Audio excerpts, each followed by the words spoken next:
Today we had two chief guests. One was Chaldakov, Professor George Chaldakov.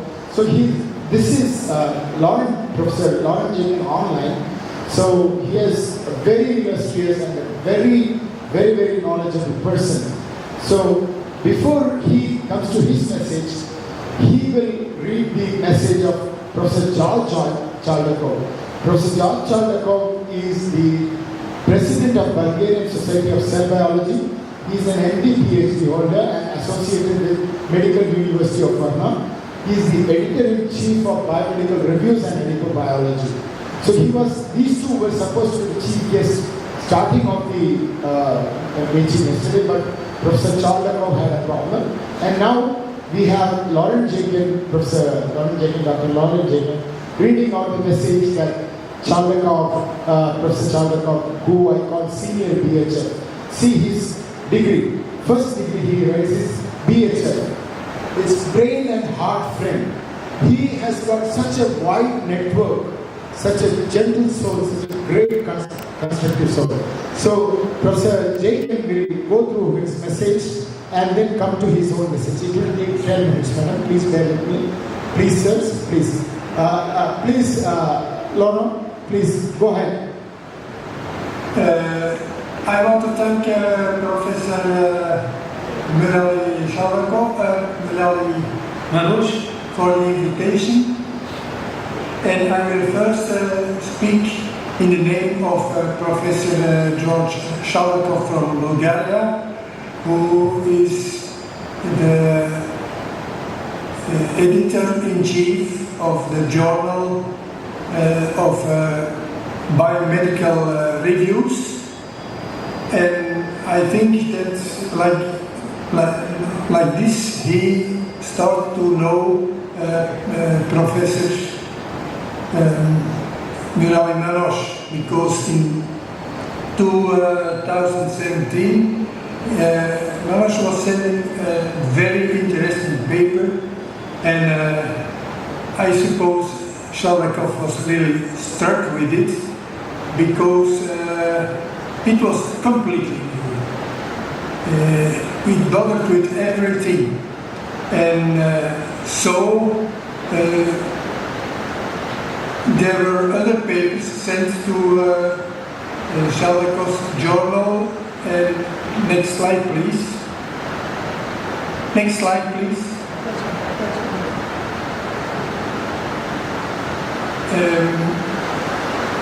I think there are more than 8 articles from Professor Laurent in this journal of Chaldakov. And in these articles, they really reorient oxygen metabolism. It is like in the past and in the traditional way of thinking in biochemistry and physiology, oxygen, it has not very much work to do. It only has to react with the last enzyme of the electron transport chain. But in the Murburn proposal and Murburn concept, oxygen is everywhere. And this was changing very much because by going to this new concept,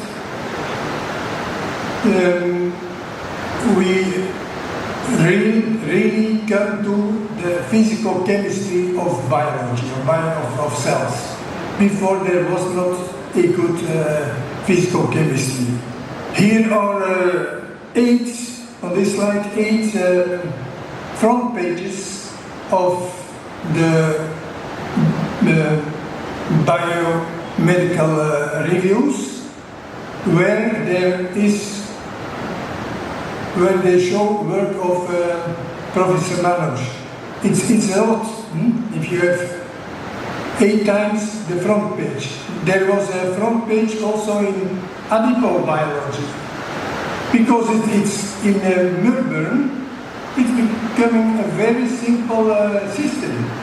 In classical understanding in the adipocytes, the triglycerides are hydrolyzed, the fatty acids go to the mitochondria, and mitochondria there is proton motive force, and then heat is produced by, they think that the proton motive force is dissipated. But in the Melbourne understanding, it makes much more sense, because when the fatty acids produce the NADH, the NADH is in the mitochondrion. It is oxidized by oxygen, and there is superoxide produced and other reactive oxygen species, and when they react with each other, one product, because these are all radicals, with an upspin, the other with a downspin, then the energy is dissipated and you get heat. So easy it is. I think the first of these articles is from 2017 and was really devastating for chemiosmotic theory. And the number was proposed instead. There is a later article about this subject a few years later, and where really the question is posed, why do cells need oxygen? And you see there two models. At the left you have chemiosmosis, and what they tell is that the electron transport chain, the complexes, respiratory complexes, these are pumps. These are proton pumps. They pump the protons to the outside. Then you have the buildup of a proton motive force. And these protons, they want again to come in the mitochondrial matrix. And with this energy of this gradient, you make ATP. But that needs a lot of energy to make ATP. According to the reaction, ATP plus phosphate gives ATP plus water. Because you're in a watery environment, to add still some water by hydrolysis. It's not easy. But I'll just give two arguments to completely abandon the whole view. First, if you calculate for a very small mitochondrion or a very small bacteria, I saw mitochondrion in three-dimensional sections in cells of only 0.3 micrometer. So it's so small that there is but one proton. How you could ever make a gradient with this one proton? How the many redox complexes should share this one proton and then build a proton motor force which is sufficiently great, large, to make ATP. It's pure nonsense. That's the left, to forget about. Then we come to the right side, and it's different. The electron transport, it's not a chain no more. It's just individual respiratory complexes. Each individual respiratory complex was shown can produce superoxide and other reactive oxygen species. Yes, no. Each one can it. If they give one electron from to oxygen, you have the superoxide. It's also logic that this respirator, that this superoxide is produced. It's logic because it's a radical reaction. These are the fastest reactions there are. And there is a huge, there is 150 kilojoule per mole. It's largely exotherm. So it should happen. And it is also shown that it is there. And then Professor Manos made the in vitro reaction of ADP plus phosphate plus potassium dioxide, and you get just chemical without any enzyme, you just get ATP plus water plus hydrogen peroxide plus the large amount of energy. So why should ever a cell have invented a very complicated system to make ATP with a chemiosmotic mechanism if it could just make it like this? That's even possible by pure chemistry. And it's a pure chemical reaction. It's done in fluid. And you understand that if it is so simple that Chaldakov was impressed by it. And so there came a very nice friendship between Professor Manos and Professor Chaldakov. Yeah, next slide please. Then this year, in the beginning of the year, Professor Manos was invited by his colleague in Bulgaria and was elected the honorary member of the Bulgarian Society for Cell Biology. Chaldakov also made a book on cell biology, a textbook, and he was so impressed by this new work and really the vision of it, so that he included this new concept in a textbook. So happily there is at this moment already a good textbook. Thank you in the name of Chaldakov that I could speak here. I will now present my own presentation, and it tells that the Melbourne concept is a really unprecedented revolution. It's difficult to imagine how deeply it penetrates in all aspects of cell biology. In 221, I wrote the book, The Co-Acervate Coherence Nature of Life, Fundamentals of Cell Physiology. It goes about the nature of life. It's not a hypothesis. It goes about things which were directly observed. It was directly observed that the cell is a coacervate and not the cytoplasm, the fluid in it, is not just a diluted solution. If you put salt in water, or sugar in water, you still see the water. And the ions and the molecules are dissolved in it. If you open an egg, you see that there is a gel coming out. You see it with the naked eye. It's not a solution which is coming out. If you isolate things, cell organelles, then you start to add a buffer, a fluid, and you dilute everything, and it may appear that it looks like a solution. But it's already treated. It's no more in vivo, the in vivo situation.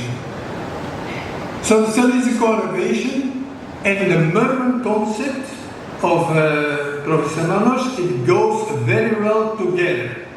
And I have been busy mainly to see how these two go together. And together they can completely replace the idea of ion pumps. You can really forget about ion pumps. The enzymes exist, and I believe for a while they will still be called pumps, but they do not work as a pump. It's completely different. Their mechanism is completely different.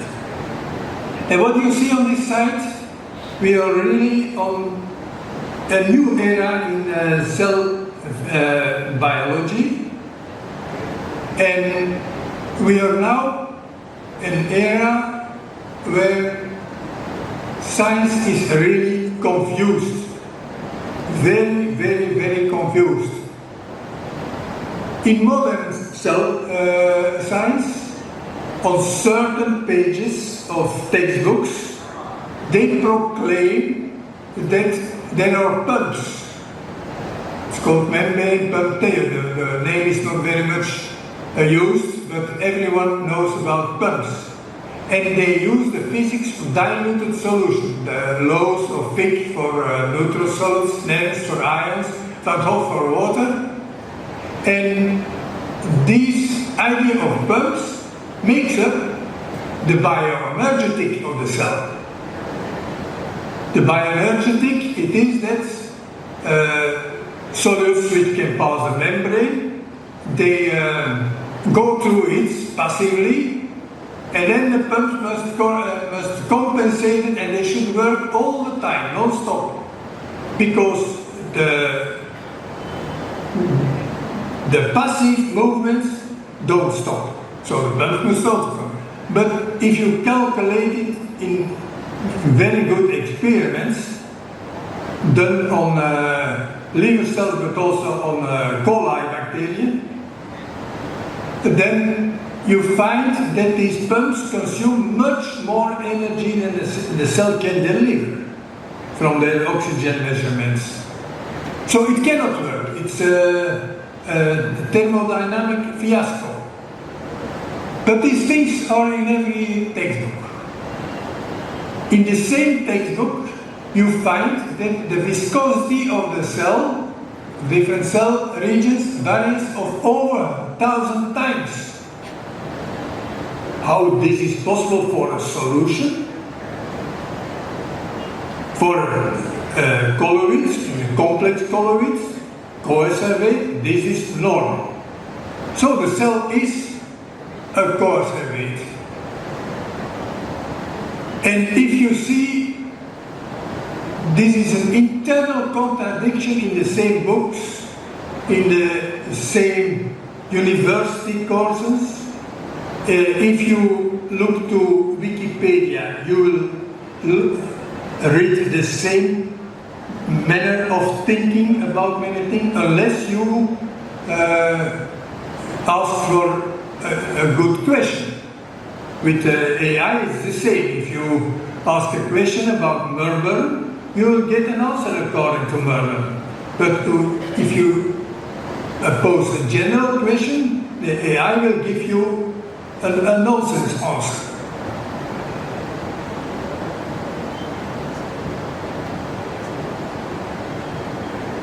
With I will first say what you can do with coacervation to give you an idea that you don't need the pumps. In cells, the water is not ordinary water as it comes from a tap. It is polarized, it's bound to the protein matrix, and this water is very low solubility for sodium.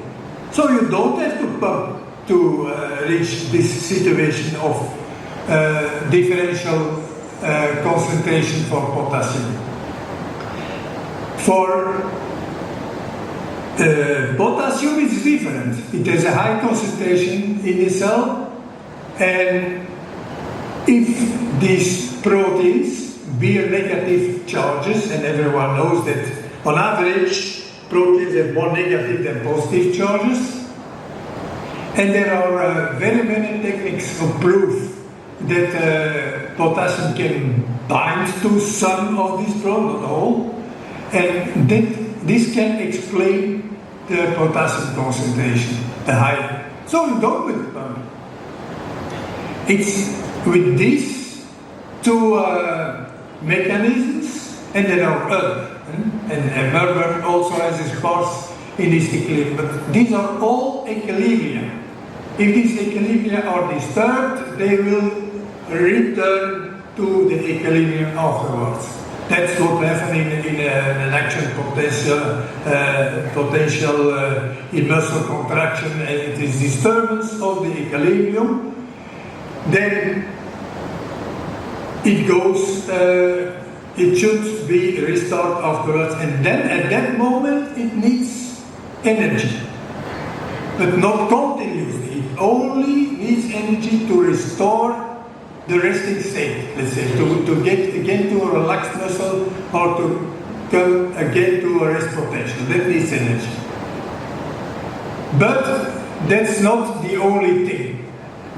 I have been studying co-activation from 72 till I was writing my book. And I brought together an enormous amount of arguments in favor and falsifying chemiosmosis and membrane pump theory. But those people who bring a causal view, there are a few who produced an alternative theory. In these alternative theories on conservation, there is not very much about redox. And I have been working in a laboratory with Albert Claude, where there was also Professor Goffoni worked on oxidative phosphorylation. And I daily, every midday when we eat together, there were huge discussions about this, but no one comprehended it. And this is still the situation today. It's written in books, but no one comprehends it. I didn't comprehend. I tell you something. I once, in an experiment, I got enhancement of oxidative phosphorylation by adding dinitrophenol, a well-known inhibitor of oxidation, and I get enhancement, and no one comprehended it. Also, I didn't not. So it's not published, but now it's easy with the theory of Merman to explain that. And it's in certain articles it's written. I give you another example. There are old studies on mitochondria, on mytoplasts. So the outer membrane is eliminated on mytoplasts, and they add a detergent to destroy the membrane, and they could still make ATP. Impossible with the chemiosmosis, that the inner membrane should be really tight. What happened in all this discussion? They forgot just one thing, and that is that exists an other reaction. One of Mamor's ADP plus P plus ROS gives ATP plus water plus H2O2 plus the energy. So it works automatically. You cannot escape from it. It happens. It just happens. You have it. Mamor also found that complex 5, the F1, F0, F1 ATPase, has also Merman sites. So you need Merman, and with Merman together, with conservation, you do no more need pumps. I will thank you for the invitation to have the occasion to speak here, and I would tell the following, that your country in India can be proud about having such a scientist of that exceptional level. You are also with enough young students. It's a young country, with a young population, and they are good scientists, to bring about the change of paradigm, to go to the mirror, to abandon the membrane pump theory, abandon the chemiosmosis. It should start somewhere. And in the West, it's really difficult to oppose to all these established people who want to continue what is already established according to them. There is a huge job because the textbooks must be changed, the courses must be changed. There may be needed a reinterpretation on perhaps each page. It's huge. The metabolic maps, you have very nice metabolic maps from Burger Pharma, for instance, but there are real large parts in redox which need to be changed. The scientific and medicinal enzyme, it will make a really large jump, because now Ross understand as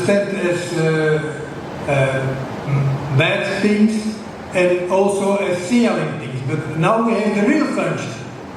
So we can, it's all becoming logic. It is thermodynamically sound, it is kinetically sound, it is structurally sound, and it is evolutionary sound. Because if you look to those people who study the origin of life, they say life is a conservate. And if you see to modern life, suddenly this conservation disappeared and it became a diluted solution. How crazy is that? So one thing I say, remain open-minded and investigate. Thank you for your, to the audience.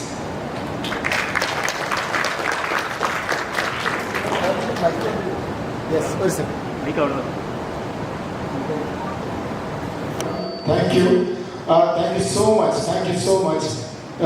We are already getting late for the next session. The tea break is already in. It was very, very, very insightful. Laurent, Professor Laurent Jaeken has already been working on this. He has opposed the classical membrane pump theory all his life. And with what's his name? Ludwig Edelman. Ludwig Edelman. He published a paper which says challenging membrane pump theory is not permitted. Why? Multiple Nobels have already been given. The whole establishment needs to come down. That's what Professor Laurent Jaeken was highlighting. You know, it's violation of basic common sense that in spite of having refuted time and again, basic thing that he pointed out, cells are not solutions, they are co-servates, but we need to treat them as solutions. Such things. Now, Murban concept and co-servation can completely replace whatever they have been saying for the last 70 odd years, you know. So, thank you, Laurent, Professor Laurent Jaeken. So, we will, I think, anybody wants to ask Professor Laurent Jaeken something? Yeah, I think the organizers are a little, pressed for time. So, thank you so much, Laurent. Thank you for coming on. It was a wonderful talk. Thank you so much. Thank you so much. Thank you also. Thank you. Next session will be in room